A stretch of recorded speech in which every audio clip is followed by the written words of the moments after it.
La parole est à Monsieur Lenormand du groupe Liberté Indépendant Outre-mer et Territoires.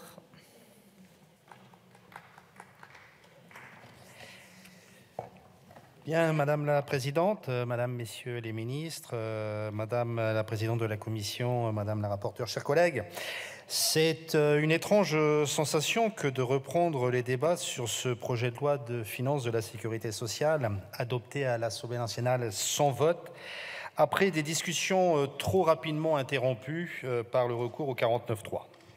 Mais qui dit nouvelle lecture dit une nouvelle occasion d'aborder enfin des sujets essentiels pour nos concitoyens. Qui dit aussi nouvelle lecture dit aussi nouveau 49.3, Monsieur le Ministre, avec une question, quand sera-t-il activé? Toutefois, nous voulons mettre à profit ce temps, avant que le coup prenne le temps, pour dire les insuffisances de ce texte. Un texte sur lequel les attentes sont chaque année immenses et les réponses insuffisantes. Alors il faut être honnête, un projet de loi de financement de la sécurité sociale ne peut à lui seul combler les lacunes de notre système de santé, lacunes accumulées depuis de nombreuses années. Mais les leçons de la crise du Covid ne sont pas suffisamment tirées. Les prévisions de dépenses en hausse ne combleront pas l'inflation qui mine nos établissements de santé dans leur fonctionnement courant, mais aussi dans leurs projets d'investissement.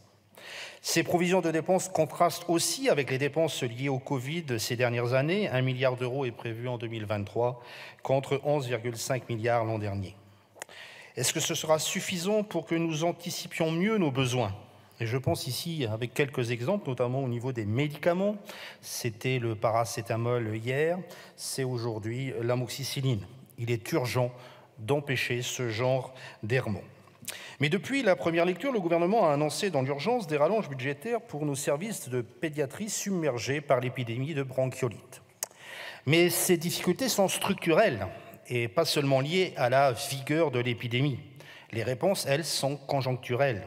Aussi, nous le redisons, au-delà de ces enveloppes d'urgence, il nous faut une stratégie de financement pluriannuelle pour nos établissements.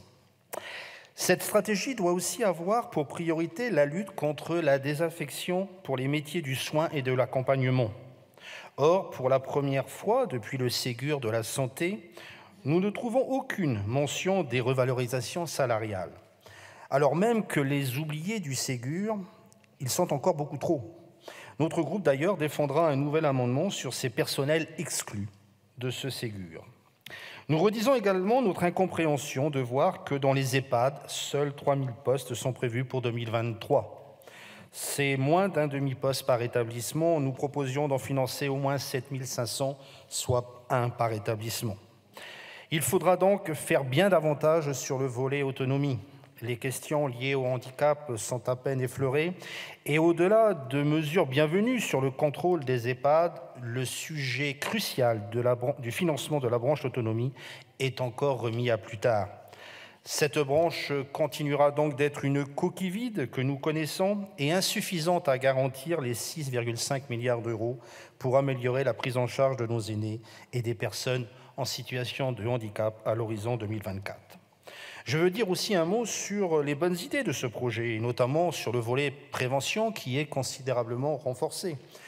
Il en est de même aussi pour la 4e année de médecine générale. Mais comment garantir de bonnes conditions pour nos internes alors même que les maîtres de stage sont difficiles à trouver? Nous saluons aussi un certain nombre de propositions transpartisanes qui ont été adoptées, comme l'organisation de consultations sur les territoires sous-dotés. Mais il faudra aller plus loin, notamment sur la pratique avancée et la délégation des tâches. Enfin, comment ne pas aborder le sujet de nos retraites alors qu'une réforme se prépare? Nous continuons tout d'abord à nous opposer au transfert du recouvrement des cotisations de retraite aux URSSAF au lieu et place de l'Agirc-Arrco. Non seulement vous avez fait le choix de ne pas respecter cette décision qui est soutenue sur une grande partie de ses bons, mais en plus, vous donnez de nouvelles missions aux URSSAF. Tout cela en dépit des alertes que nous vous avons formulées sur la pérennité du système des retraites complémentaires. Ensuite, notre groupe réitère son refus de voir passer une réforme de retraite au sein d'un PLFSS. Et j'insiste pour la suite. Ce débat sur les retraites mérite bien plus et ne doit pas être uniquement comptable. Cela demande du temps, de l'écoute et du dialogue. Ne nous précipitons pas sur une réforme aussi majeure pour nos concitoyens, qui doit avoir pour maître mot la justice sociale et la réduction des inégalités. Cela vaut d'ailleurs pour tout notre système de sécurité sociale et donc pour ce texte. Qui dit nouvelle lecture dit nouvelle tentative d'améliorer ce texte. Dans un esprit d'opposition constructive, nous nous y efforcerons. Merci. Merci, Monsieur Lenormand.